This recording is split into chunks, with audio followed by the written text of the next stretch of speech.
नमस्कार विद्यार्थी मित्रांनो, द्रोणाचार्य अकॅडमी मध्ये आपल्या सर्वांचं सहर्ष स्वागत। मित्रांनो, मी कुशल देशपांडे आपल्याला इतिहास या विषया संदर्भामध्ये येणाऱ्या सर्व सेशन्स मध्ये पूर्णपणे आपल्याला सिलेबसची माहिती देणार आहे। सुरुवात याची आपण याच माध्यमातून करणार आहोत, ज्याच्यामध्ये इतिहास या विषयाचे नेमके प्रकार किती, त्या प्रकारांचा अभ्यास हा आपल्याला याच्यामध्ये पाहायचा आहे। लक्षात घ्या मित्रांनो, इतिहास विषयाचा अभ्यास करत असताना केवळ आपण ज्या वेळेला संयुक्त पूर्व परीक्षेचा विचार करतो त्यावेळेला आधुनिक भारताचा इतिहास हा आपल्यामध्ये प्रकर्षाने विचारला जाणारा प्रश्न असतो। प्रकर्षाने त्यावरती आपल्याकडे फोकस केला जातो। परंतु हा आधुनिक भारताचा इतिहास जो साधारणपणे युरोपियन लोकांच्या आगमनापासून सुरू होतो, तो नेमका तिथपासून का सुरू होतो, नेमकं इतिहासामध्ये अशा कोणकोणत्या गोष्टी आहेत की ज्या आधी आपल्याला बेसिक पद्धतीने माहिती असणं गरजेचं आहे। त्यासाठी इतिहासाचे प्रकार हे आपल्याला पाहिजे आहे। इतिहासाचे प्रकार हे खूप गरजेचे आहेत, कारण इतिहासाच्या प्रकाराच्या आधारावरती आपल्याला भारताच्या इतिहासाचं एकूणच महत्त्व कालानुक्रमे कशा पद्धतीने बदलत गेलं आणि भारताच्या इतिहासामध्ये इम्पॅक्ट करणाऱ्या वेगवेगळ्या राज्यसंस्था आणि त्या राज्यसंस्थेवरती असणारं धर्माचं, इथल्या स्थानिकांचं आधिपत्य कशा पद्धतीने निर्माण होत गेलं त्याचा एकंदरीत आढावा या माध्यमातून घ्यायचा आहे। भारताच्या इतिहासाची जी काही सुरुवात आहे ती सुरुवात नेमकी कधीपासून आणि त्याचा शेवट कधीपर्यंत याचा अभ्यास या माध्यमातून आपल्याला पाहायचा आहे आणि मग त्याच्या आधारावरती त्याचे तयार केलेले प्रकार।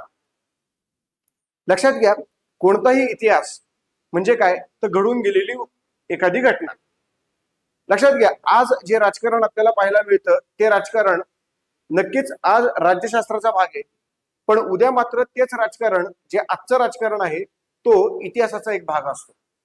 आणि त्यामुळे त्या कालावधीमध्ये, त्या कालखंडामध्ये घडलेलं जे राजकारण आहे ते राजकारण नेमकं कशा पद्धतीने घडलं गेलं त्याचा अभ्यास डिटेलमध्ये आता इथून पुढे आपल्याला समजून घ्यायचा असतो। आणि त्यामुळे ते राजकारण समजून घेत असताना आपल्याला हा एकंदरीत अभ्यास कशा पद्धतीने करायचा आणि त्यासाठी नेमकं इतिहासाचे प्रकार कोणकोणते ते या माध्यमातून समजून घेणे गरजेचे असतात। लक्षात घ्या, भारताचा इतिहास हा कधीपासून सुरू झाला तर याला कुठल्याही प्रकारे एक विशिष्ट साल हे आपल्याला इतिहासाच्या माध्यमातून कन्फर्म देता येणार नाही।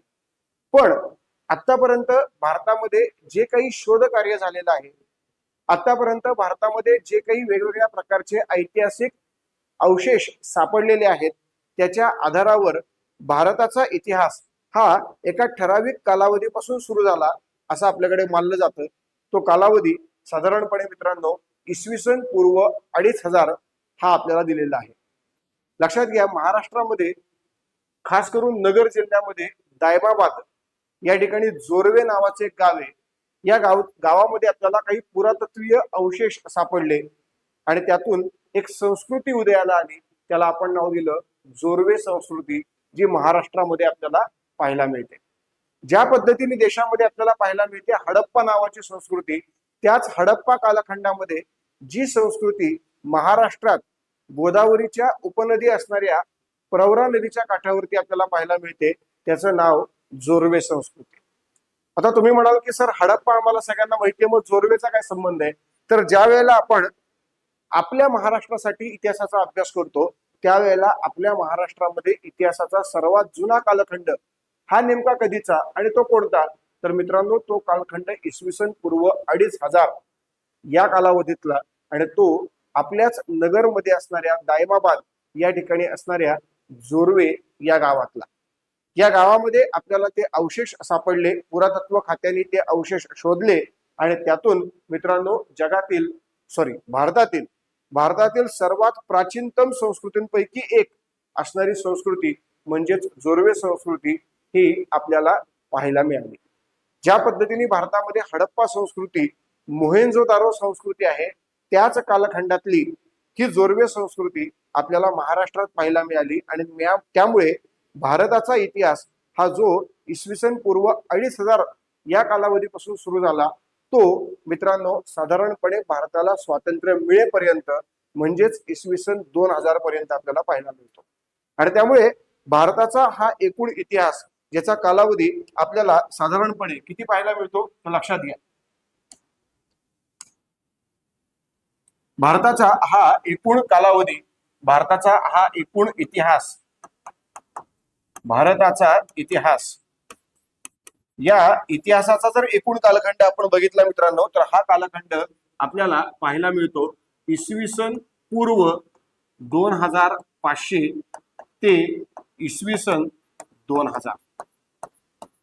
साधारणपणे हा कालखंड आपल्याला 4500 वर्षांचा पाहायला मिळतो आणि त्यालाच आपण नाव दिलेलं आहे भारताचा इतिहास. आता भारताचा हा एवढा मोठा इतिहास आहे जो 4500 वर्षांचा इतिहास आहे. या इतिहासाचा जर अभ्यास करायचा असेल आणि अभ्यास करताना माझ्या समोर मला सांगितलं गेलेलं आहे की 4500 वर्षांचा इतिहास आहे आणि तो सगळा तुला अभ्यासायचा आहे. माझं आयुष्य 60, 70, 80 वर्षाचं आणि मला त्या संपूर्ण आयुष्यात नाही तर फक्त आणि फक्त त्या 60-70 दिवसांमध्ये 4500 वर्षांचा अभ्यास करायचा आहे. खरंच शक्य आहे का? विचार करायला गेलं तर बिलकुल नाही. आणि म्हणूनच आपल्याकडच्या इतिहासकारांनी काय केलेलं आहे मित्रांनो तर लक्षात घ्या, आपल्याकडच्या इतिहासकारांनी एक अतिशय महत्वपूर्ण अशी गोष्ट केलेली आहे ती म्हणजे आपल्या 4500 वर्षांच्या इतिहासाचं बायफर्गेशन केलेलं आहे. प्रत्येक विद्यार्थ्याला, प्रत्येक शिकणाऱ्या व्यक्तीला तो अभ्यास सोपा जावा, त्याला तो नीटनेटका समजावा यासाठी त्या 4500 वर्षांच्या भारताच्या इतिहासाचं बायफर्गेशन केलेलं आहे. जे बायफर्गेशन आपल्याकडच्या इतिहास तज्ञांनी विशिष्ट कारणांवर आधारित केलेलं आहे आणि त्यानुसारच भारताच्या इतिहासाचे प्रकार आपल्याला पाहायला मिळतात. त्यानुसारच भारताच्या इतिहासाचे हे प्रकार आपल्याकडे पडलेले आपल्याला पाहायला मिळतात, जेणेकरून भारताच्या इतिहासाचा हा अभ्यास अगदी सोपा होऊन जातो. आणि म्हणूनच सुरुवात करताना नेहमी आपल्याला इतिहासाचे प्रकार हे माहीत असणं गरजेचं आहे. आपण भारताच्या इतिहासाचा एक ट्रेलर ऑलरेडी बघितलेला आहे, परंतु हा ट्रेलर बघितल्यानंतर इतिहासाचे प्रकार हा आपला पहिला आणि अत्यंत महत्वाचा मुद्दा तो या माध्यमातून आपल्याला इथे समजून घ्यायचा आहे. त्यामुळे लक्षात घ्या, इतिहासाचे प्रकार नेमके कोणते तर या 4500 वर्षांना बायफर्गेट केलेले ते प्रकार, जे प्रकार इतिहासाचे प्रकार म्हणून आपल्याला याच्यामध्ये पाहायचे आहेत. आणि ते प्रकार समजून घेतल्यानंतर मग आपल्याला समजून घ्यायचे की आपल्याला त्या 3 प्रकारांपैकी नेमकं कोणत्या प्रकारचा अभ्यास कव्हर करायचा आहे जो संयुक्त पूर्व आणि संयुक्त मुख्य परीक्षेला आपल्याला उपयोगी असणार आहे. कारण मुळात इतिहास काय आहे हा माहिती पाहिजे आणि तो माहिती झाला की मग ऍक्च्युअल अभ्यास हा आपल्याला समजून घेणं गरजेचं असतं. डायरेक्ट अभ्यासामध्ये गेला तर इतिहास काय आहे हे कळणार नाहीये आणि तो जर कळाला नाही तर मित्रांनो अर्थ काहीच नाही. म्हणून लक्षात घ्या, म्हणून या पद्धतीने आपण आता हळूहळू काय करणार आहोत लक्षात घ्या, पुढे पुढे जाणार आहोत, जेणेकरून तुम्हाला या सगळ्या प्रकारच्या संकल्पना अगदी बेसिक पद्धतीने या ठिकाणी कव्हर होतील, या ठिकाणी तुम्हाला समजून येतील. सो यानुसार हा सगळा डाटा आपण या ठिकाणी बघणार आहोत. इतिहासाचे प्रकार यामध्ये, ज्याच्यामध्ये साधारणपणे 4500 वर्षांचा हा संपूर्ण इतिहास जो भारताचा इतिहास म्हणून आपल्याला पाहायला मिळतो तो शिकायचा आहे. इसवी सन पूर्व 2500 ते इसवी सन किती तर 2000. मग आता इसवी सन 2500च का आणि इसवी सन 2000च का? मग लक्षात घ्या, याचं जर कारण आपण बघितलं तर याचं कारण सिंपल गोष्ट आहे मित्रांनो, भारताच्या इतिहासातील किंवा भारतातील सर्वात पहिली म्हणजेच जुनी संस्कृती, मग ही संस्कृती कोणती तर भारताचा विचार केला तर लक्षात घ्या मित्रांनो हडप्पा संस्कृती, आणि महाराष्ट्रात विचार केला तर लक्षात घ्या जोर्वे संस्कृती. तर ही संस्कृती जी आपल्याकडे इतिहास तज्ञांच्या आधारावरती इसवी सन पूर्व 2500 ते इसवी सन 1500 या कालावधीमध्ये अस्तित्वात होती. लक्षात घ्या कोणत्या कालावधीमध्ये अस्तित्वात होती तर साधारणपणे इसवी सन पूर्व किती, इसवी सन पूर्व 2000 ते इसवी सन किती लक्षात घ्या मित्रांनो, ते इसवी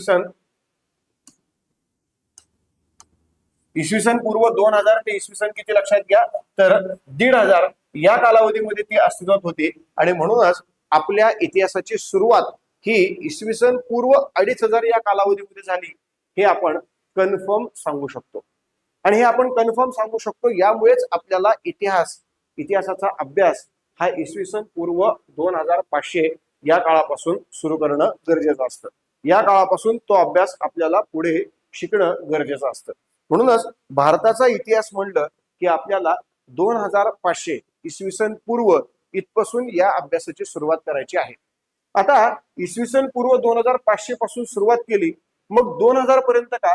ह्याचं कारण लक्षात घ्या मित्रांनो, आपल्याला माहिती आहे ह्याचं कारण अत्यंत महत्वाचं जे आपल्याला माहिती आहे. काय कारण आहे लक्षात घ्या. बघा, याचं जे कारण आहे 2000 का, याचं कारण सिंपल आहे मित्रांनो, की आपला जो भारत देश आहे त्या भारताला जे स्वातंत्र्य मिळालं, आपल्या भारताला जे स्वातंत्र्य मिळाले ते स्वातंत्र्य कधी मिळालं? ते स्वातंत्र्य मिळालं मित्रांनो इसवी सन 1947. म्हणजेच काय मित्रांनो, इसवी सन 2000. बरोबर ना? 20वं शतक ज्याला आपण म्हणतो. आता 20वं शतक म्हणजेच 1947चा कालखंड. आणि म्हणूनच भारताच्या इतिहासाची सुरुवात ही इसवी सन पूर्व 2500 ला झाली आणि त्याचा शेवट भारताला स्वातंत्र्य मिळाल्यावर झाला असं आपण मानतो. मग भारताला स्वातंत्र्य 1947 ला मिळालं, म्हणजेच शतक कितवं? तर 20वं, म्हणून इसवी सन 2000. त्यामुळे भारताचा इतिहास हा इसवी सन पूर्व 2500 ते इसवी सन 2000 या कालखंडामध्ये आपल्याला पाहायला मिळतो, की जो 2500 वर्ष हे 2000 वर्ष म्हणजेच टोटल 4500 वर्षांचा आपल्याला या ठिकाणी पाहायला मिळतो. आता या 4500 वर्षांच्या इतिहासाचा अभ्यास करताना इतिहासकारांनी आपल्याकडे काल, स्थल आणि व्यक्ती याच्या आधारावरती इतिहासाचे प्रकार तयार केले. आणि ते प्रकार म्हणजेच मित्रांनो लक्षात घ्या, इतिहासाचे प्रकार किंवा टाइप्स ऑफ हिस्ट्री, जे आता आपल्याला इथं समजून घेणं आवश्यक आहे. आता नेमके कोणकोणते प्रकार आहेत तर लक्षात घ्या.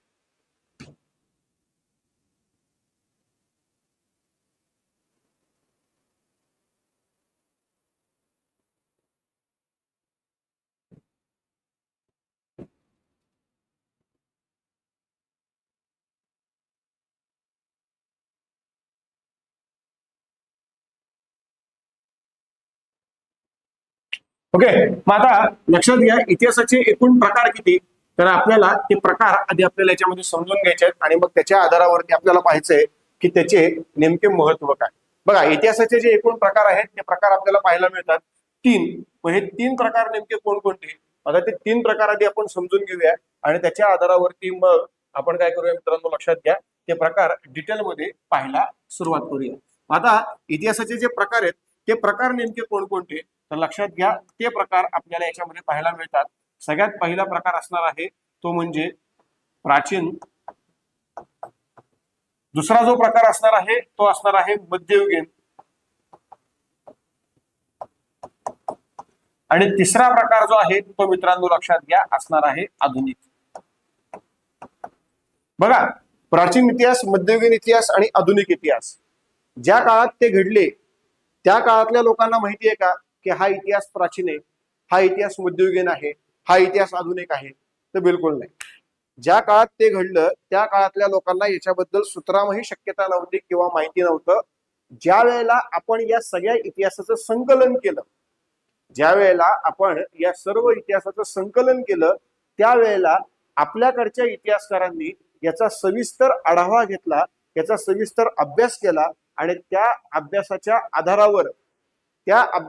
आधारावर विशिष्ट कालखंडाच्या आधारावर मग ते विशिष्ट कालखंड आपल्याकडे मित्रांनो लक्षात घ्या, सत्ताधीश, त्यांचा धर्म आणि त्यांचं मूळ स्थान यावर आधारित विशिष्ट कालखंड तयार केले आणि त्या कालखंडांना नावं दिले गेले प्राचीन, मध्ययुगीन आणि आधुनिक. आणि त्यातून हे इतिहासाचे 3 प्रकार आपल्याला पाहायला मिळाले, ज्याला आपण नाव दिलं प्राचीन, मध्ययुगीन आणि आधुनिक. त्यामुळे लक्षात घ्या मित्रांनो, प्राचीन, मध्ययुगीन आणि आधुनिक हे 3 प्रकार आपल्याकडच्या इतिहासकारांनी 4500 वर्षांच्या इतिहासाचं संकलन करून मग निर्माण केलेले आहेत आणि त्याच्या आधारावरती त्याचा अभ्यास आता आपण इथनं पुढे पाहतो आहोत. सो इतिहास हा आपल्या परीक्षांना नेमका कोणता उपयोगाचा आहे आणि नेमके इतिहासाचे प्रकार कोणते आहेत, या दोन्ही गोष्टी या सेशनच्या माध्यमातून आपल्याला समजून येणार आहेत. त्यामुळे ते नेमके कोणते काय ते सर्वच आपण याच्यामध्ये पाहणार आहोत. सो लक्षात घ्या, इतिहासाचे प्रकार किती आहेत? प्राचीन, मध्ययुगीन आणि आधुनिक. आता प्राचीन, मध्ययुगीन आणि आधुनिक हे जे इतिहासाचे 3 प्रकार आहेत, ते प्रकार नेमके कशाच्या आधारावरती, तर ते आधार आणि त्या संदर्भातली संपूर्ण डिटेल माहिती आपल्याला आता याच्यामध्ये समजून घेणं गरजेचं असणार आहे. ठीक आहे, आता नेमके काय आहेत ते प्रकार, कसे आहेत ते प्रकार, ते आता आपण याच्यामध्ये बघूया. याच्यामध्ये एकूण 3 प्रकार मगाशी म्हणल्याप्रमाणे, पहिल्यांदा प्राचीन, त्यानंतर लक्षात घ्या मध्ययुगीन आणि त्यानंतर लक्षात घ्या मित्रांनो आधुनिक. असे इतिहासाचे 3 प्रकार आपल्याला याच्यामध्ये पाहायला मिळतात. आणि हे 3 प्रकार शिकत असताना हे 3 प्रकार आपण याच्यामध्ये बघणार आहोत मित्रांनो. लक्षात घ्या, काही विशिष्ट मुद्द्यांच्या आधारावर. मग ते मुद्दे नेमके कोणकोणते आहेत मग लक्षात घ्या, ते मुद्दे आपल्याला समजून घ्यायचे आहेत. आता प्राचीन इतिहास असू दे किंवा आधुनिक असू दे किंवा मध्ययुगीन असू दे, हे मुद्दे शिकत असताना आपण कोणकोणत्या मुद्द्यांच्या आधारावर शिकणार आहोत तर लक्षात घ्या, आपण शिकणार आहोत कालखंड, कारण, सत्ता, धर्म, सत्ताधीश आणि राजधानी. बघा, प्राचीन कालखंड असेल किंवा मध्ययुगीन असेल किंवा आधुनिक असेल, या प्रत्येक कालावधीमध्ये भारतामध्ये एक विशिष्ट सत्ता संपूर्ण भारताला काबीज करून राहिलेली होती. संपूर्ण भारतावरती आपली सत्ता निर्माण करून राहिलेली होती. एक विशिष्ट राजा हा त्या ठिकाणी कार्यरत होता. त्याचा एक विशिष्ट धर्म होता. त्याची एक विशिष्ट राज्याची राजधानी होती. आणि त्यामुळे या प्रकारच्या गोष्टींमधला जो बदल आहे, तो बदल ज्या पद्धतीने ज्या कालावधीत झाला त्याच्यावर आधारित आपण त्याला प्राचीन, मध्ययुगीन आणि आधुनिक अशी नावं दिली. मग ती समजून घेत असताना लक्षात घ्या, आपल्याला समजून काय घ्यायचंय तर इतिहास एकूण 4500 वर्षांचा आहे, जो सुरू झाला कधी, इसवी सन पूर्व 2500 ते इसवी सन किती मित्रांनो लक्षात घ्या 2000. मग या गोष्टी समजून घेत असताना आपल्याला समजून घ्यायचंय की 4500 वर्षांच्या या इतिहासाचा प्राचीन कालखंड हा पहिला कालखंड आहे, जो कालखंड सुरू होतो इसवी सन पूर्व 2500 पासून इसवी सन 700 पर्यंत. आता तो सुरू होणार 2500लाच, परंतु तो कुठपर्यंत असणार तर 700 पर्यंत असणार. मग 700 पर्यंतच का, त्याचं कारण काय? आता 2500ला का सुरू झालं हे ऑलरेडी आपण बघितलं. कारण त्यावेळेला भारतातली सर्वात जुनी संस्कृती, सर्वात पहिली संस्कृती म्हणजे हडप्पा ही आपल्याला सापडली, जी त्या काळातली होती, जी सापडली आपल्याला साधारण 1921-26 या काळामध्ये. पण ती होती मात्र कुठल्या काळातली तर ती होती इसवी सन पूर्व 2500 वर्षांपूर्वीची किंवा इसवी सन पूर्व 2500 या काळातली. आणि त्यामुळे लक्षात घ्या मित्रांनो, आपला इतिहास सुरू झाला इसवी सन पूर्व 2500 पासून. पण तो इसवी सन 700 पर्यंतच का? एकूण इतिहास तर आपला 4500 वर्षांचा आहे, पण इथं मात्र 700 पर्यंतच का? 2500 ते 700 म्हणल्यानंतर टोटल किती कालावधी झाला तर टोटल कालावधी आपल्याला या ठिकाणी पाहायला मिळाला 3200 वर्षांचा. मग टोटल 4500 वर्षांचा इतिहास आहे, तो इतिहास इथं मात्र आपल्याला 3200 म्हणजेच 3200 वर्षांचा दिलेला आहे. ह्याचं कारण काय? त्याचं कारण सिंपल आहे मित्रांनो, या कालखंडामध्ये, या 3200 वर्षांच्या कालखंडामध्ये भारतामध्ये जी सत्ता होती ती सत्ता मित्रांनो भारतीयांची होती. आणि भारतात भारतीयांची सत्ता ज्या कालावधीमध्ये होती तो एकमेव कालावधी म्हणजे मित्रांनो प्राचीन कालखंड. याच्यानंतर जो कालखंड आला मध्ययुगीन किंवा त्याच्यानंतर आलेला आधुनिक, या कालखंडामध्ये भारतात भारतीयांची सत्ता नव्हती.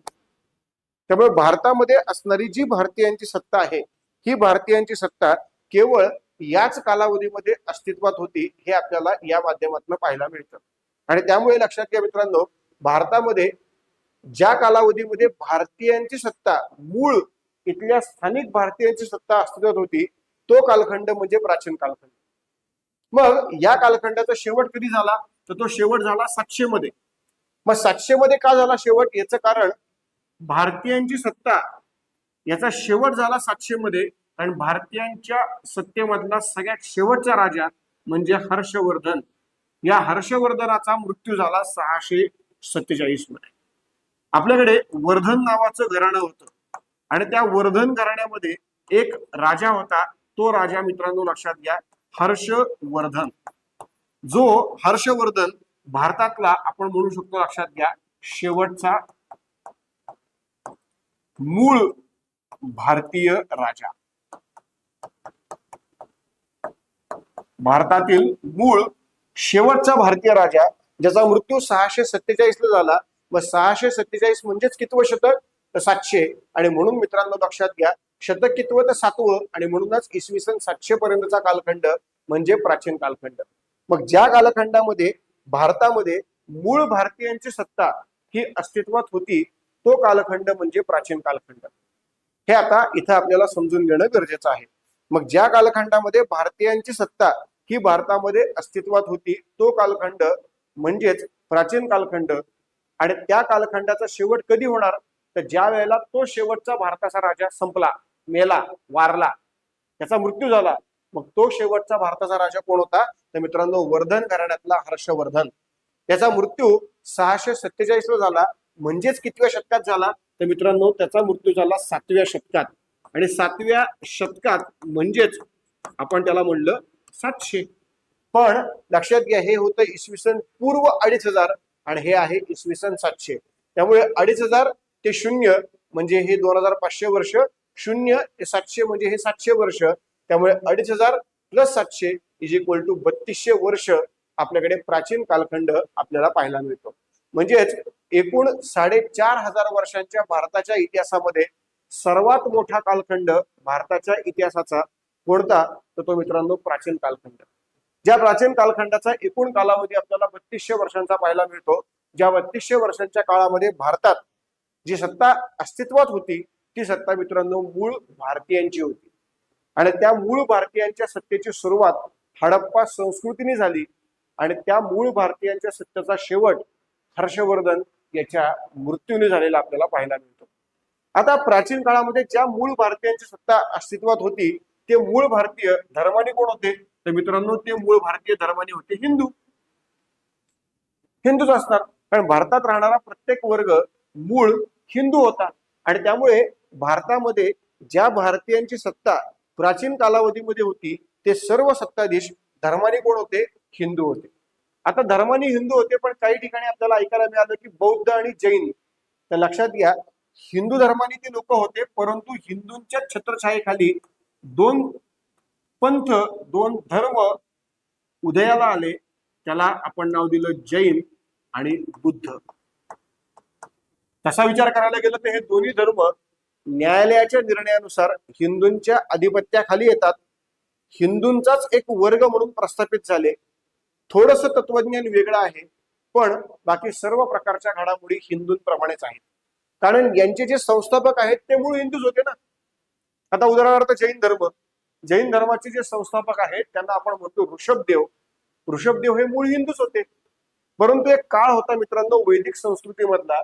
त्या वैदिक संस्कृतीमध्ये ऋग्वेद असेल, यजुर्वेद असेल, अथर्ववेद असेल, सामवेद असेल, यामुळे भारतामध्ये आलेले जे कोणी आर्य समाजातले लोक होते त्यांनी कर्मकांड, रूढी, परंपरा, यज्ञ यागादी कर्म, आहुती अशा प्रकारच्या गोष्टींचं प्राबल्य वाढवलं होतं.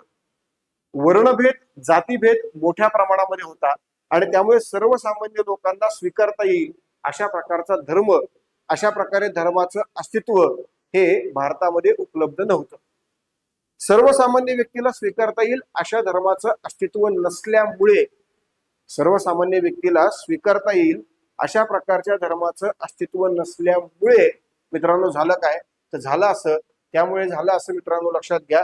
तर आपल्याकडे हिंदू धर्मामधनच दोन नवीन धर्म तयार झाले. एक नाव दिलं जैन आणि दुसरं नाव दिलं बुद्ध. आणि त्यामुळे आपल्याला प्राचीन कालखंडामध्ये अनेक राजे हे हिंदू धर्माचे आणि त्यात काही राजे जैन धर्माचे आणि काही राजे बौद्ध धर्माचे पाहायला मिळतात. अर्थात ते मूळ हिंदूच होते, पण नंतर कालांतराने त्यांनी काय केलं? जैन आणि बौद्ध हे धर्म स्वीकारले. आता विचार करायला गेलं तर जैन धर्म अत्यंतिक अहिंसा, बौद्ध धर्म अत्यंतिक शांतता. पण मित्रांनो अत्यंतिक अहिंसा ही देखील घातक आहे आणि अत्यंतिक शांतता ही देखील घातक आहे. तुम्हाला जर कोणी येऊन फटके मारतंय, तुमच्या समोर बंदूक धरलेली आणि तुम्हाला मारून टाकणार आहेत, अशा वेळेला तुम्ही शांत राहणं, शांत बसणं योग्य आहे का? ते मित्रांनो नाही. हा अर्थात स्थल परत्वे, काल परत्वे याच्यामध्ये बदल होऊ शकतो. पण मित्रांनो कोणताही धर्म तुम्हाला जर असं सांगत असेल आत्ताच्या कालावधीमध्ये की यार तुम्हाला जर कोण मारत असेल तर तुम्ही मार खा, निवांत राहा, काही प्रॉब्लेम नाही आणि मरून जावा, तर हे योग्य नाही. आणि म्हणूनच मित्रांनो लक्षात घ्या, हिंदू धर्मामधनं काही लोक बाहेर पडले, त्यांनी जैन धर्म स्थापन केला, काही लोक बाहेर पडले, त्यांनी बौद्ध धर्म स्थापन केला. पण आज कालानुक्रमे आपण विचार करत असताना हे दोन धर्म अल्पसंख्याक बनले. हिंदू मात्र आजही मोठ्या संख्येने आपल्याला भारतामध्ये पाहायला मिळतो. भारतातच नाही, जगात पाहायला मिळतो. याचा अर्थ कुठल्याही प्रकारे या दोघांमध्ये किंवा तिघांमध्ये कॉम्पिटिशन आहे का? तर बिलकुल नाही. हे आपल्याच धर्माचे आहे. फक्त मुद्दा एकच आहे की ज्यावेळेला तुम्ही कुठलीही गोष्ट अत्यंतिक वापरतात, अत्यंतिक शांतता आणि अत्यंतिक अहिंसा, त्यावेळेला कुठे ना कुठेतरी तुमचा ऱ्हास हा होणं स्वाभाविक असतं. एकाच गोष्टीवरती जर समजा मी अडून राहिलो आणि कुठल्याही परिस्थितीमध्ये तीच गोष्ट झाली पाहिजे हे जर मी सांगत गेलो, तर मित्रांनो माझे माझे जे कोणी सेवक असतील, सेवक म्हणण्यापेक्षा असं म्हणूया आपण की माझे जे कोणी काय म्हणू आचरण करणारे लोक असतील, माझ्या तत्वांचं पालन करणारे जे लोक असतील, त्या लोकांची संख्या हळूहळू कमी होणार. कारण ते म्हणणार, अरे यार कुठल्याही परिस्थितीमध्ये ते शांतच राहायला लावतात, मला नाही बाबा जमणार, एका विशिष्ट क्षणापर्यंत मी राहू शकतो पण नंतर नाही राहू शकत. मग हळूहळू तो व्यक्ती माझ्या त्या तत्वांच्या पालनापासून दूर जातो आणि त्यामुळे या समाजाला आपण अल्पसंख्याक आता सध्या म्हणतो. पण हिंदू मात्र अल्पसंख्याक आहे का? तर बिलकुल नाही. तो संख्येने वाढतच चाललेला आहे, कुठल्याही प्रकारे तो कमी होत नाही. सो या पद्धतीने त्यावेळेला ज्या वेळेला भारतामध्ये प्राचीन कालखंड होता, तो प्राचीन कालखंड होता म्हणजेच काय, तर भारतामध्ये सत्ता होती भारतीयांची आणि त्या भारतीय लोकांचा धर्म होता हिंदू, त्याचबरोबर जैन किंवा बौद्ध. त्याचप्रमाणे लक्षात घ्या, त्या कालखंडामध्ये जी सत्ता होती भारतामध्ये, ती सत्ता मित्रांनो होती मौर्य आणि गुप्त. भारतातलं सर्वात पहिलं साम्राज्य जे इसवी सन पूर्व या कालखंडामध्ये होतं, ते होतं मित्रांनो मौर्य साम्राज्य. आणि जे इसवी सन मध्ये आलेलं होतं ते होतं गुप्त साम्राज्य. भारतातले पहिले दोन साम्राज्य जे संपूर्ण भारतामध्ये प्रस्थापित होते, संपूर्ण भारतामध्ये त्यांनी सत्ता स्थापन केलेली होती. मौर्य घराण्यामध्ये मौर्य घराण्याचा संस्थापक म्हणजे चंद्रगुप्त मौर्य आणि त्याला मदतशीर त्यावेळेला होते आर्य चाणक्य.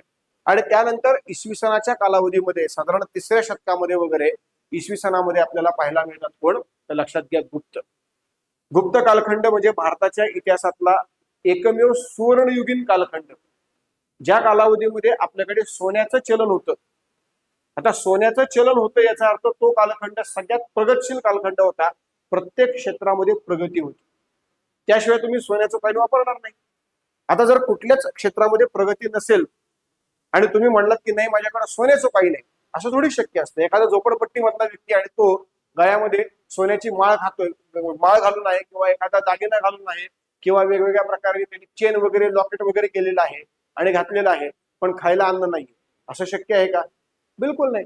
जर तो लॉकेट घालतो तर 100% त्याच्याकडे भरपूर पैसा आहे हे मानलंच जातं. आणि म्हणूनच लक्षात घ्या, भारतातला सर्वात महत्वाचा आणि सुवर्णयुगीन कालखंड जो प्राचीन काळात होता तो होता गुप्त.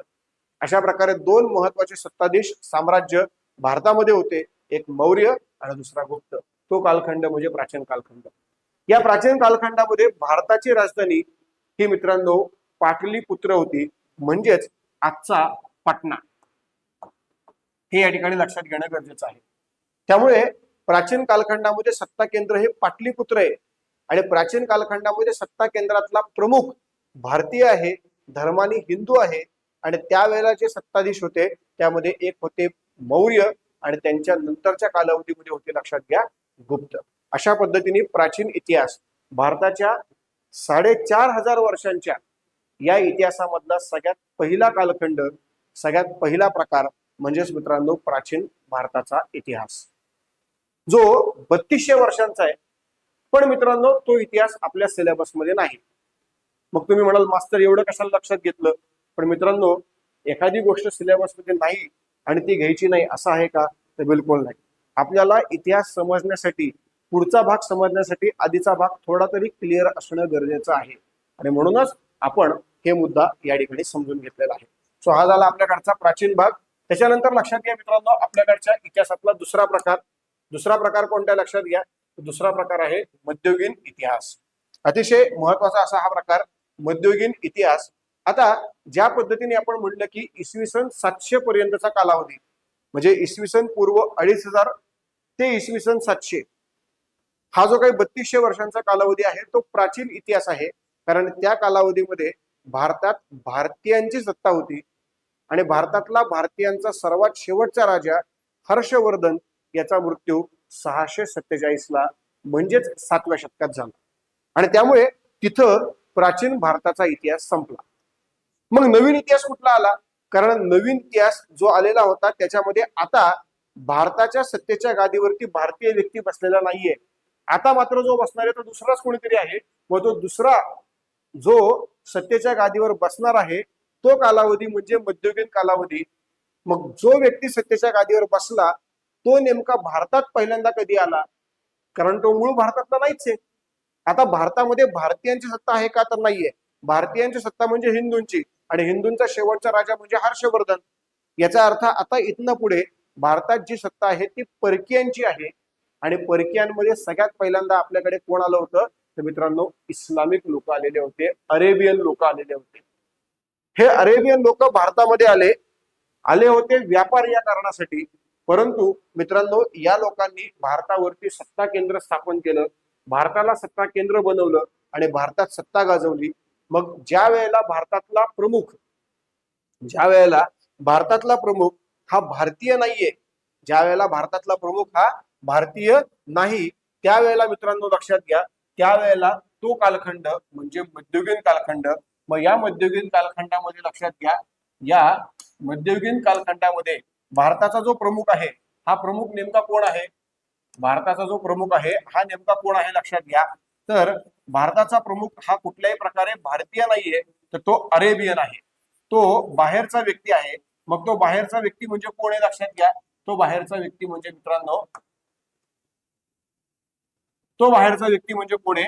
तो बाहेरचा व्यक्ती म्हणजे आहे अरेबियन व्यक्ती. कोण व्यक्ती? लक्षात घ्या, अरेबियन. क्लिअर आहे ना? मग आता बघा, मध्ययुगीन कालखंड इसवी सन 800ला सुरू झाला, इसवी सन 1500 पर्यंत आपल्याला पाहायला मिळाला. कारण काय? तर बघा, आता मी तुम्हाला सांगितलं की 800 ते 1500 या कालावधीमधला कालखंड म्हणजे मध्ययुगीन इतिहासाचा कालखंड.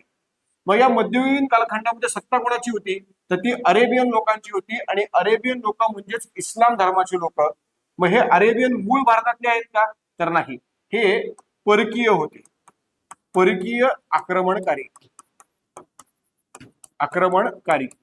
मग हे परकीय आक्रमणकारी जे होते, हे परकीय आक्रमणकारी भारतामध्ये आले. मग भारतामध्ये आले याचा अर्थ यांचा कोणीतरी पहिला व्यक्ती आला असाल ना भारतामध्ये. मग तो आला, त्यांनी आक्रमण केलं, मग दुसरा आला, त्यांनी आक्रमण केलं, मग तिसरा आला, मग आक्रमण केलं आणि मग यांनी भारतात सत्ता स्थापन केली. मग याचा अर्थ लक्षात घ्या मित्रांनो, हे परकीय आक्रमणकारी होते, हे मूळ भारतीय नव्हते. मग हे अरेबियन जे बाहेरनं आले होते त्यांचा धर्म इस्लाम होता आणि त्यातला पहिला आक्रमणकारी व्यक्ती म्हणजे कोण होता? हे लक्षात घ्या, मोहम्मद बिन कासिम. हा मोहम्मद बिन कासिम जो पहिला आक्रमणकारी व्यक्ती होता आणि ज्यांनी आक्रमण केलं होतं आपल्याकडे इसवी सन 712 मध्ये. आता इसवी सन 712 म्हणजे कितवं शतक?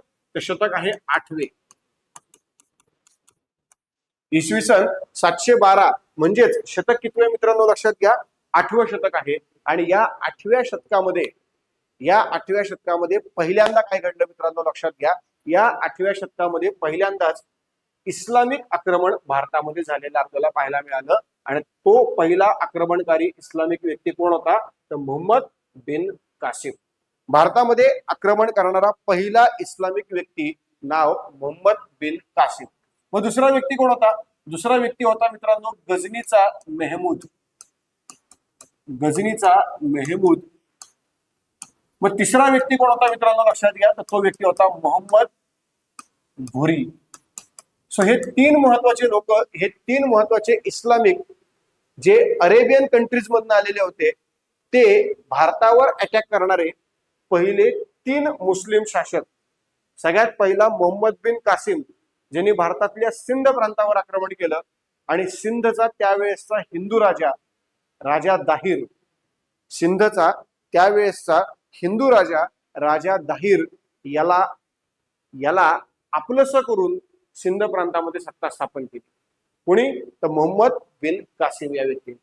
मग पुढचा व्यक्ती आला गझनीचा मेहमूद, त्यांनी भारतामध्ये येऊन अटॅक केले, वेगवेगळे मंदिरं लुटली. आणि मग तिसरा व्यक्ती आला मोहम्मद घुरी, जो भारतात आला, भारतामधले अनेक प्रदेश जिंकून घेतले आणि त्या प्रदेशावरती आपला एक गुलाम नियुक्त केला. तो गुलाम म्हणजेच कुतुबुद्दीन ऐबक. तो गुलाम म्हणजेच कोण मित्रांनो? कुतुबुद्दीन ऐबक. आणि तिथून सुरू झाली मित्रांनो भारतातली इस्लामिक राजवट, ज्याला आपण म्हणतो सुलतान. त्याला आपण काय म्हणतो मित्रांनो? सुलतान. सुलतान ए हिंद कुतुबुद्दीन ऐबक, जो गुलाम घराण्यातला पहिला सुलतान होता मित्रांनो. आणि त्यामुळे भारतामध्ये या अरेबियन लोकांची, या परकीय आक्रमणकार्यांची, या इस्लाम धर्मातल्या लोकांची सत्ता स्थापन झाली. आणि मग तो कालखंड म्हणजेच मध्ययुगीन कालखंड. सत्ता स्थापन झाली जवळपास 11व्या-12व्या शतकामध्ये. पण त्या सत्तेला स्थापन करण्यासाठी सुरुवात ज्या व्यक्तीने केली तो पहिला इस्लामिक आक्रमणकारी 712 मध्ये आला. म्हणून शतक आपण पकडले या ठिकाणी इसवी सनाचं 8वं शतक. कळाले? म्हणून मध्ययुगीन इतिहासाची सुरुवात झाली 8व्या शतकात, शेवट 1500 पर्यंत. मग 1500 का ते आपण पुढे बघणारच. ओके, मग बघा या कालावधीमध्ये आपल्याकडे पहिल्यांदा सत्ताधीश होते सुलतान, आणि सुलतान यांच्या नंतर मग सत्ताधीश आपल्याकडे बनले बादशाह. लक्षात घ्या, सुलतान घराणा आपल्याला माहिती आहे. सुलतानांमध्ये पहिल्यांदा गुलाम नावाचं घराणं होतं, त्यानंतर खिलजी नावाचं घराणं होतं, त्यानंतर तुगलक नावाचं घराणं होतं,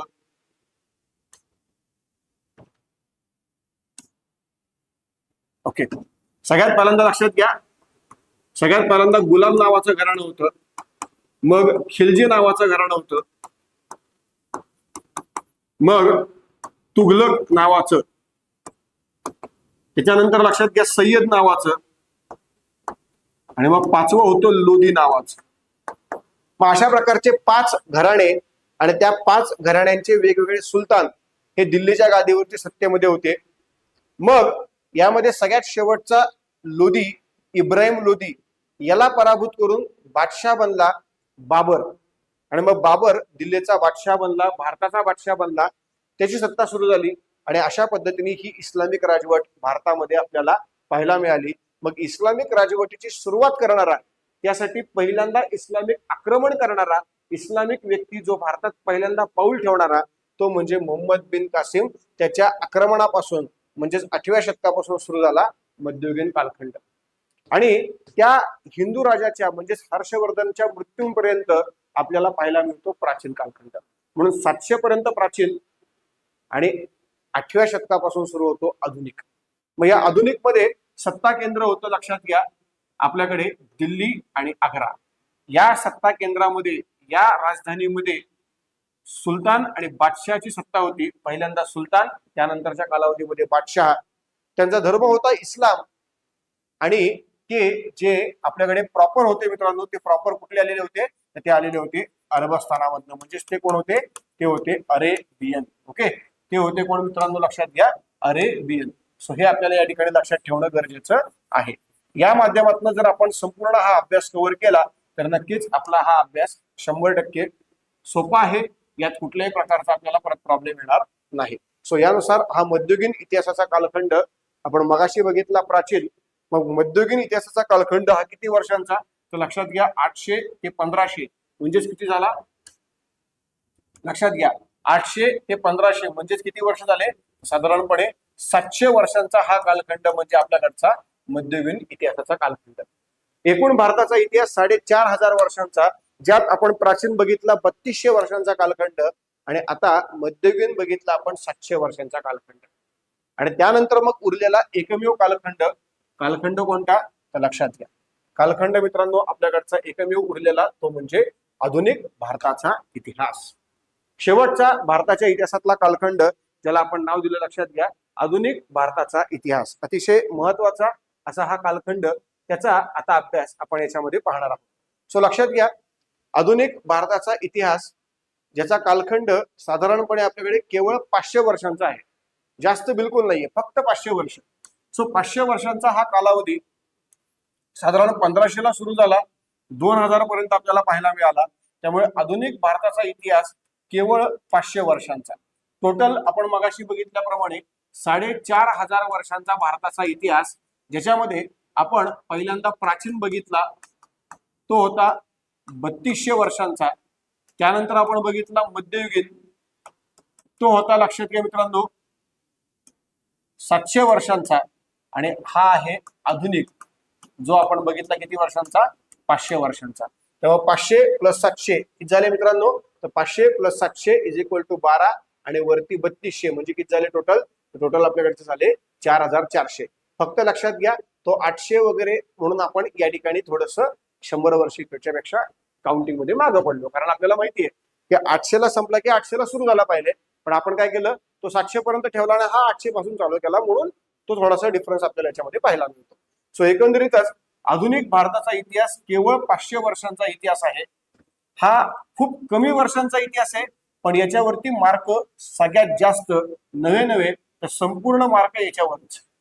याच्यावर कुठल्याही प्रकारे आपल्याला प्रश्न विचारले जात नाहीत, कारण हा इतिहास आपल्याला कंबाईनला नाही, आपल्याला कुठल्याही प्रकारे सिलेबस मध्ये आहे तो केवळ आणि केवळ आधुनिक भारताचा इतिहास.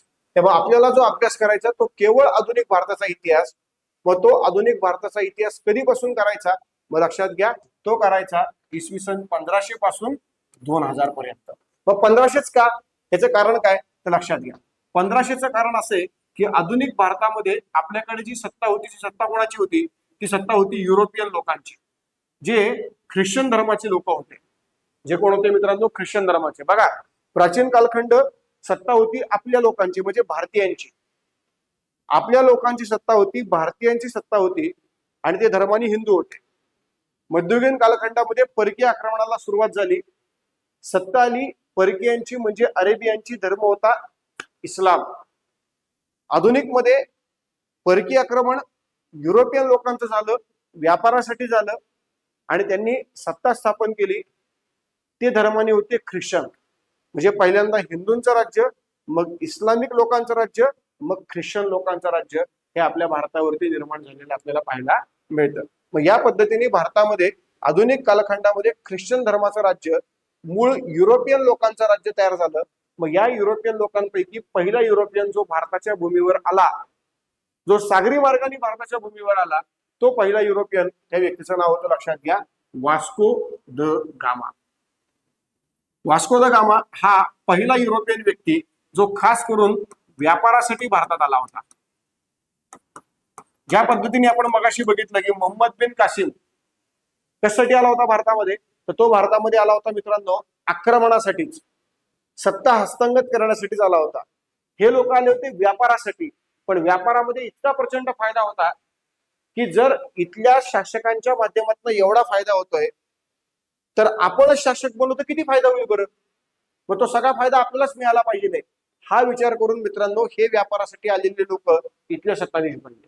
पण मूळ उद्देश मात्र यांचा काय होता, व्यापार.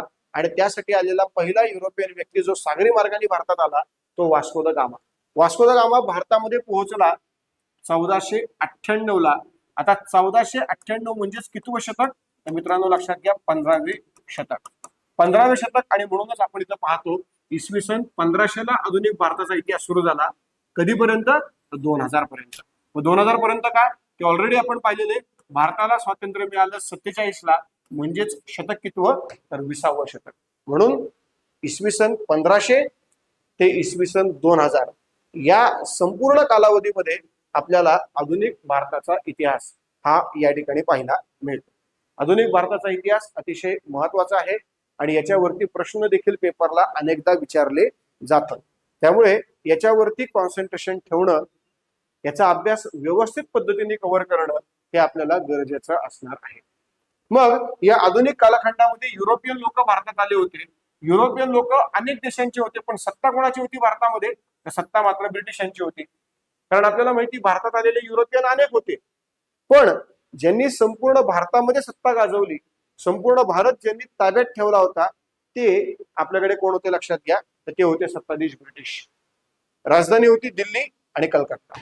या पद्धतीने लक्षात घ्या आधुनिक भारताचा इतिहास. आणि या आधुनिक भारताच्या इतिहासामध्ये दिल्ली राजधानी होती कलकत्ता आणि दिल्ली म्हणजे सत्ता केंद्र होते हे दोन. क्लिअर आहे. या आधारावरती लक्षात घ्या भारताच्या इतिहासाचे हे एकूण 3 प्रकार आपल्याला पाहायला मिळतात, प्राचीन, मध्ययुगीन आणि आधुनिक. आता कंबाईन परीक्षेमध्ये ज्या वेळेला आपण अभ्यासाला सुरुवात करतो, ज्या वेळेला आपण अभ्यास करतो, त्यावेळेला हे इतिहासाचे प्रकार आपल्याला माहिती असणं गरजेचं आहे, म्हणून हे आपण यामध्ये पाहिले. पण आपल्याला मात्र आपला सगळा अभ्यास जो करायचा आहे, आपल्याला मात्र आपलं सर्व कॉन्सन्ट्रेशन जे ठेवायचंय ते इतिहासाच्या केवळ एकाच घटकावर, एकाच प्रकारावर. तो प्रकार म्हणजे आधुनिक भारताचा इतिहास, ज्याच्यामध्ये जी सुरुवात झाली ती वास्को द गामाच्या आगमनापासून झाली. आता वास्को द गामाच्या आगमनापासून झाली म्हणजेच काय, लक्षात घ्या. वास्को द गामाच्या आगमनापासून सुरुवात झाली म्हणजेच हा वास्को द गामा नेमका कुठल्या देशाचा होता, तर हा होता पोर्तुगाल या देशाचा. आता पोर्तुगाल हे युरोपियन, भारतात सत्ता मात्र ब्रिटिशांची होती, पण अनेक युरोपियन सत्ता भारतात आलेल्या होत्या. त्यात पहिल्यांदा आले होते पोर्तुगाल. पोर्तुगाल म्हणजेच वास्को द गामा कधी आले, 1498 ला. मग 1498 पासून हे पोर्तुगाल भारतामध्ये जे आलेले होते ते पुढे अनेक वर्ष भारतात राहिले. पण भारतातनं गेले कधी, तर हे भारतातनं गेले मित्रांनो लक्षात घ्या 1961 ला. म्हणजे भारतामध्ये येणारी पहिली युरोपियन सत्ता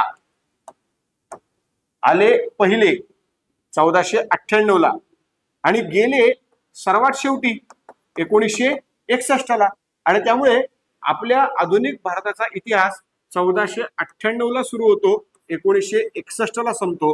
मग 1498 म्हणजेच कितवं शतक, तर 1500, आणि 1961 म्हणजेच कितवं, तर 2000. आणि म्हणून 1500 ते 2000 म्हणजेच 500 वर्षांचा हा इतिहास जो आपल्याला आधुनिक भारताच्या इतिहासामध्ये समजून घ्यायचा आहे. एक्झॅक्ट आपण बघितलं तर 1498 ते 1961 म्हणजे जवळपास 463 वर्ष, हे लक्षात घ्या. एक्झॅक्ट आपण बघितलं तर किती, 463 वर्षांचा हा इतिहास आहे, जो इतिहास आपल्या आधुनिक भारताचा इतिहास म्हणून आपल्याला या ठिकाणी पाहायला मिळतो. त्यामुळे आधुनिक भारताचा इतिहास 463 वर्षांचा, कारण यामध्ये पोर्तुगाल जी पहिली युरोपियन सत्ता भारतामध्ये आलेली होती आणि पोर्तुगाल हीच शेवटची युरोपियन सत्ता जी भारतातनं गेलेली होती, बाहेर पडलेली होती. त्यामुळे लक्षात घ्या, पोर्तुगाल आले आणि पोर्तुगाल गेले. 1498 ला आले, 1961 ला गेले, म्हणून एकूण 463 वर्षांचा हा इतिहास, ज्याला आपण म्हणतो आधुनिक भारताचा इतिहास. आपल्याला ज्या वेळेला आपल्या कंबाईन परीक्षेचा विचार करायचा असतो त्यावेळेला कंबाईन पूर्व आणि मुख्य या दोन्हीसाठी देखील आपल्याला मित्रांनो लक्षात घ्या, केवळ आणि केवळ आधुनिक भारताचा इतिहास याचाच अभ्यास कव्हर करायचा आहे. बाकी कुठल्याही प्रकारचा अभ्यास प्राचीन किंवा मध्ययुगीनचा आपल्याला कव्हर करायचा नाही, कारण तो मुद्दा सिलेबस मध्ये येत नाही. पण नेमकं ते काय आहे हे आपल्याला कळलं पाहिजे, यासाठी मित्रांनो आपण ह्या सर्व गोष्टी या ठिकाणी घेतलेल्या आपल्याला पाहायला मिळतात.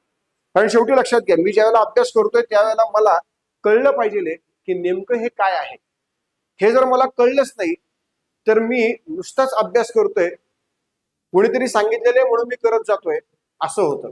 आणि म्हणून हे तुम्हाला कळावं, हे तुमच्या लक्षात यावं, यासाठी सिंपल बघा, कुठल्याही प्रकारे अभ्यासाची जी सुरुवात करायची असते ती सुरुवात आपण मागे सांगितल्याप्रमाणे बेसिक पुस्तकांप्रमाणे करायची असते. बेसिक पुस्तकांप्रमाणे, बेसिक पुस्तकांच्या मधून आपण सुरुवात करतो. याचं कारण एक आहे मित्रांनो, की तुम्ही सर्व मुलं, कुणी BSc मधनं आलेलं आहे, कुणी BCom मधनं आलेलं आहे, कुणी BA मधनं आलेलं आहे, कुणी इंजिनिअरिंग फील्ड मधनं आलेलं आहे MPSC करण्यासाठी. त्या प्रत्येक मुलाला इतिहास भूगोल सारखे विषय शिकून साधारणपणे, इतिहास भूगोल सारखे विषय शिकून साधारणपणे किती वर्ष झालेले असतात मित्रांनो, साधारणपणे 6 वर्ष झालेले असतात. 5 वर्ष तर नक्कीच, पण आपण 5 ते 6 वर्ष आपण पकडूया. मग 5 ते 6 वर्षानंतर ज्या वेळेला तुम्ही पुन्हा एकदा इतिहास भूगोल बेसिक पासून शिकतात त्यावेळेला तुम्हाला त्यातलं प्रत्येक नॉलेज अगदी बारकाईने आणि लहान मुलांना दिल्याप्रमाणे द्यावं लागतं. यासाठी मित्रांनो सुरुवात या पद्धतीने करणं गरजेचं असतं. आणि म्हणून मित्रांनो आपण कुठल्याही प्रकारे इतिहास या विषयाची सुरुवात किंवा कुठल्याही प्रकारे इतर विषयांची सुरुवात अशाच बेसिक पद्धतीने करतो, कारण त्यानुसार तुम्हाला त्यामध्ये पूर्णपणे खेळून ठेवलं जातं आणि त्यानंतर मग तुम्हाला ऍक्च्युअल जो इतिहास आहे तो तुमच्या समोर सादर केला जातो. लक्षात घ्या, तुम्हाला त्याची आवड आधी निर्माण झाली पाहिजे. आवड निर्माण झाली की मित्रांनो आपण वेळ काढून अभ्यास करतो, पण आवडच निर्माण होत नसेल तर मात्र आपल्याला प्रॉब्लेम आहे. आणि मग त्यावेळेला मी एकदमच इतिहासातला अवघड पाठ तुमच्या समोर मांडला पहिल्यांदाच तर तुम्हाला कळणार नाही. म्हणून सुरुवातीला काही सेशन्स आपले याच पद्धतीने असणार आहेत आणि मग जसं काळ जाईल तुम्हाला आवड निर्माण होईल तसं मित्रांनो पुढे पुढे आपल्याला यातले अनेक महत्वाचे आणि अवघड असे मुद्दे देखील पाहायचे आहेत. पण एक लक्षात घ्या, ते सर्व गोष्टी पाहत असताना आपण अगदी याच बेसिक पद्धतीने पाहणार आहोत जेणेकरून तुम्हाला कुठल्याही प्रकारे यात प्रॉब्लेम येणार नाही. क्लिअर आहे? शिवाय जर कुठे काही लेक्चर्स मध्ये आपल्याला प्रॉब्लेम येत असेल, कुठल्या काही गोष्टी क्लिअर होत नसतील तर नक्कीच तुम्ही या ठिकाणी संपर्क करू शकतात आणि संपर्क करून तुम्हाला आमच्या बरोबर बोलायला दिलं जातं. त्यामुळे काय होतं मित्रांनो की तुमचे डाऊट्स देखील वेगवेगळ्या प्रकारे क्लिअर होतात आणि ते डाऊट्स क्लिअर झाल्यामुळे तुम्हालाही कळतं की यस, जरी मी या फॉर्म मध्ये म्हणजे ऑनलाईन फॉर्म मध्ये शिकत असलो तरी मला लाईव्ह सेशन्सच्या माध्यमातून माझे जे काही वेगवेगळ्या प्रकारचे डाऊट्स आहेत ते डाऊट्स क्लिअर होतात. आता ऑफलाईन आणि ऑनलाईन याच्यामध्ये जो काही फरक आहे त्या फरक मध्ये सगळ्यात बेस्ट ऑनलाईन का ऑफलाईन, तर मला असं नेहमी वाटतं मित्रांनो ऑनलाईन सगळ्यात बेस्ट आहे. आता तुम्ही म्हणाल मास्तर असं कसं काय बाबा, तर लक्षात घ्या ऑफलाईन मध्ये तुम्ही समजा मुलं माझ्या समोर बसलेले आहेत, मी तुम्हाला इथे शिकवलेलं आहे, मी तुम्हाला शिकवलं, तुम्हाला इथं सगळं तुम्ही ऐकलं, तुम्हाला कळलं सगळं, वा वा ओके मस्त सगळं. मग तुम्ही तुमच्या घरी गेलात, लगेच काही अभ्यास केला नाही, ठराविक दिवसानंतर तुम्ही अभ्यास केला, त्यावेळेला मास्तरनी इथं शिकवलेल्या प्रत्येक गोष्टी तुमच्या लक्षात राहणार आहेत का? अजिबात नाही. अनेक गोष्टी तुमच्या विसरणार आहेत, विस्मरणात जाणार आहेत. काही महत्वाच्या गोष्टी पण असतील त्या पण अशाच विस्मरणात जाणार आहेत.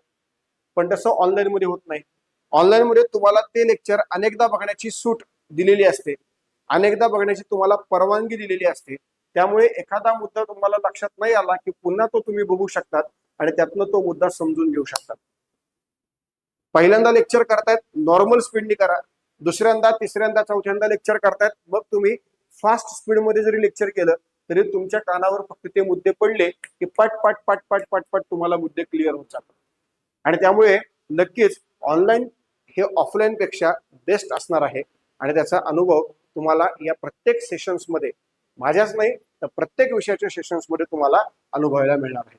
सो मित्रांनो, या पद्धतीने इतिहासाचे हे अत्यंत महत्वाचे 3 प्रकार आपण पाहिले. मग बघा लक्षात घ्या मित्रांनो, इतिहासाचे हे जे 3 प्रकार बघितले त्या 3 प्रकारांमध्ये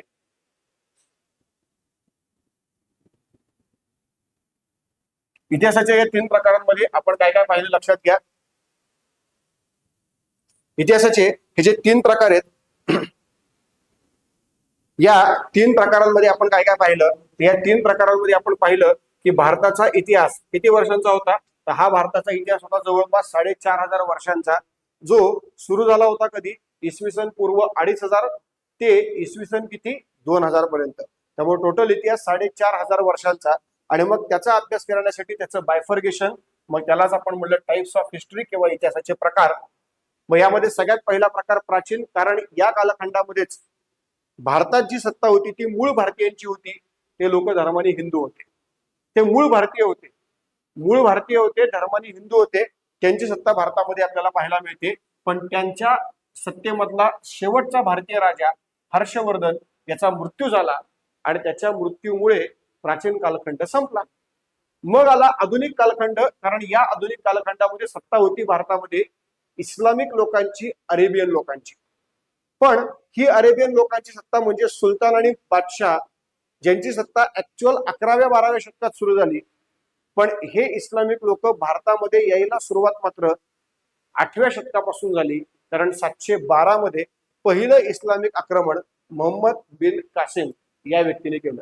भारताच्या जमिनीवरती पाय ठेवणारा पहिला इस्लामिक व्यक्ती कोण, तर मित्रांनो तो व्यक्ती म्हणजे मोहम्मद बिन कासिम, जो आक्रमणकारी होता. त्यांनी आक्रमण केलं आणि मग तिथून अनेक आक्रमणकारी इस्लामिक आले आणि त्यातून मित्रांनो भारतामध्ये सुलतान आणि बादशाह यांची सत्ता स्थापन झाली. त्यानंतर मग आधुनिक कालखंड, ज्यामध्ये मित्रांनो लक्षात घ्या भारत म्हणजे एक सोन्याची चिडिया. प्रचंड प्रमाणामध्ये या ठिकाणी रेशीम मसाल्याचे पदार्थ मिळतात. यासाठी युरोपियन लोक यांना भारतामध्ये यायचं होतं, कारण भारतातनं हा माल युरोपला जात होता. पण भारतामधनं हा माल युरोपला जाईपर्यंत त्याची किंमत वाढायची. मग आपल्याला सगळं प्रॉफिट मिळायला हवं, यासाठी हे युरोपियन भारताकडे यायला निघाले. भारताचा सागरी मार्ग यांनी शोधला. ते आले व्यापारासाठी आणि त्यात पहिला व्यक्ती आला वास्को द गामा 1498 ला. त्यामुळे 1498 ला तो आला, म्हणजे शतक कितवं? 15वं. आणि त्यामुळे लक्षात घ्या, आधुनिक भारताचा इतिहास हा या युरोपियन लोकांच्या सत्तेने सुरू झाला. यामध्ये ब्रिटिशांनी भारतामध्ये सत्ता सर्वदूर पोहोचवली. त्यामुळे युरोपियन सत्ता म्हणजेच ब्रिटिशांची सत्ता ही आपल्याला आधुनिक भारतामध्ये पाहायला मिळाली. अशा पद्धतीने 4500 वर्षांच्या इतिहासामध्ये आधुनिक भारताच्या इतिहासाचा कालखंड फक्त 500 वर्षांचा. पण आपल्याला जो अभ्यास कव्हर करायचा आहे तो सगळा अभ्यास कव्हर करायचा आहे फक्त याच कालखंडातला. मग या कालखंडामध्ये आपला अभ्यास सुरू होतो आपल्या भारतात आलेले युरोपियन. मग सगळ्यात पहिले कोण? पोर्तुगाल. कधी आले? 1498. आणि आपला अभ्यास संपतो कधी? तर पोर्तुगाल निघून गेले. सर्वात शेवटचे युरोपियन निघून गेले म्हणजेच कोण? पोर्तुगाल निघून गेले. कधी गेले? 1961. असा हा 463 वर्षांचा इतिहास, ज्याला आपण आधुनिक भारताचा इतिहास म्हणतो, तो इथून पुढे आपल्याला आपल्या या स्पर्धा परीक्षेसाठी समजून घेणं गरजेचं आहे. आणि मग तो आपल्या येणाऱ्या प्रत्येक सेशन्स मध्ये वेगवेगळ्या टॉपिकच्या आधारावरती आपण तो पाहणार आहोत आणि त्यात तो तुम्हाला पाहायला मिळणार आहे. शिवाय तो तुम्हाला डिटेलमध्ये समजून देखील सांगता येणार आहे किंवा सांगितला जाणार आहे. सो मित्रांनो, या पद्धतीने आपला हा आधुनिक भारताचा इतिहास क्लिअर आहे. यानुसार हे इतिहासाचे प्रकार, यानुसार आपलं हे सेशन होप सो तुम्हाला नक्कीच आवडलं असेल. लक्षात घ्या, काहीही प्रॉब्लेम आले तरी ते प्रॉब्लेम लगेच कॉल करून इथे विचारा. त्यानुसार डाऊट सेशन्स लावले जातील आणि त्यानुसार मित्रांनो आपलं डिस्कशन देखील होणार आहे. सो मित्रांनो, आपण इथे थांबूया. पुन्हा भेटूया पुढच्या व्हिडिओमध्ये. तत्पूर्वी सर्वांना धन्यवाद.